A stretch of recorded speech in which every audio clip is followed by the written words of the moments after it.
serikali yoyote duniani haiwezi kuajiri watu wote wanao graduate katika nchi husika.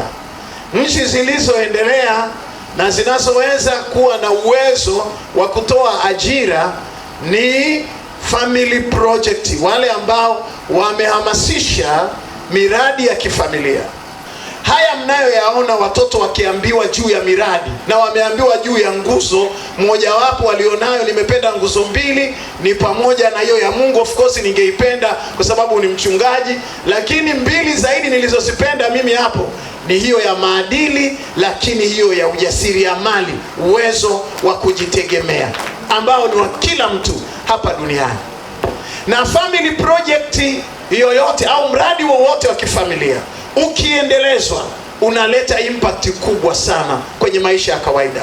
Na kwenye family project, kwa mfano katika Jamhuri ya Muungano wa Tanzania leo serikali imeweza kuajiri almost watu 700,000 mpaka sasa tunavyozungumza hapa. The rest ambao wanaenda mamilioni ya watu ambao wanahitaji ajira, most of them wanapata riziki kwenye miradi ya kifamilia. Ni kampuni ya mtu fulani ameajiri wachache, na Msuya naye ameingia kwenye grupu ameajiri watu 35, ametupunguzia watu 70. Oh my God, wamenikosoa hapa, ni watu 70, watu 70. Basi nikushike mkono, ile sala Baba yetu uliye mbinguni, utupe mkate wetu wa kila siku. Umeweza Baba, Mungu akubariki sana. Kama umeniondolea watu 70 wanakula, jina la Bwana libarikiwe. Pigieni makofi mengi kabisa, haleluya. Na kwa nini nazungumza juu ya family project?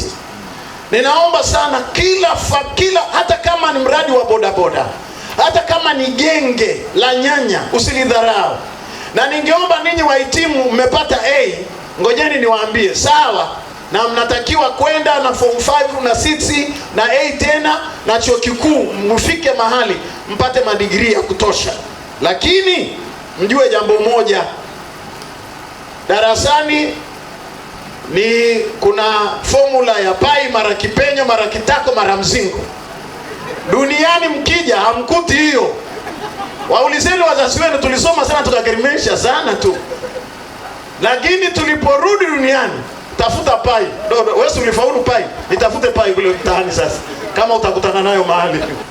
Wanafunzi wetu wanapata fursa ya kujifunza kwa vitendo kuhusu kilimo, ufugaji, uzalishaji hata chakula kwa ajili ya wanyama. Tunaendelea kukuza shughuli za bustani, mifugo na miradi mingine ya uzalishaji.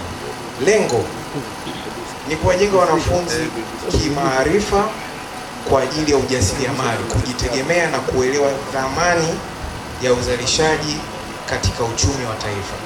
Pili, tumeanzisha na tunaendelea kuimarisha programu ya muziki. Kama mlivyoona, tunaamini vipaji vya wanafunzi ni sehemu muhimu sana katika maendeleo yao. Kupitia darasa la muziki, wanafunzi wanapata nafasi ya kujifunza kuimba, kupiga ala mbalimbali za muziki pamoja na kukuza vipaji vyao. Muziki pia unawasaidia kujenga nidhamu na kujiamini na uwezo wa kufanya kazi kwa pamoja. Tatu, tunazidi kujenga mazingira bora kwa both walimu na wanafunzi. Tunaamini kwamba mazingira mazuri ya kufundisha na kujifunza ndio msingi wa mafanikio ya elimu.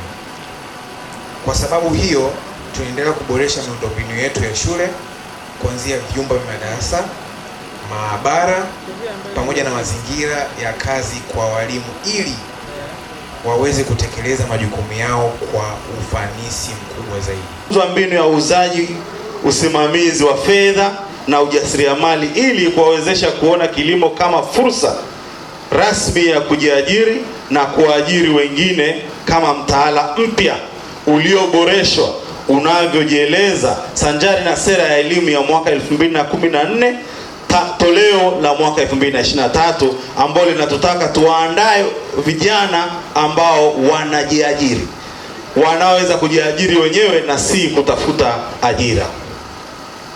Taaluma bora. Nguzo zilizotutangulia zinaazinisha nguzo hii kwa pamoja zinatupa mafanikio bora ya kitaaluma, tokea wahitimu wa mwaka 2018 hadi sasa tumekuwa shule bora kiwilaya na kati ya shule bora kabisa kimkoa na kitaifa.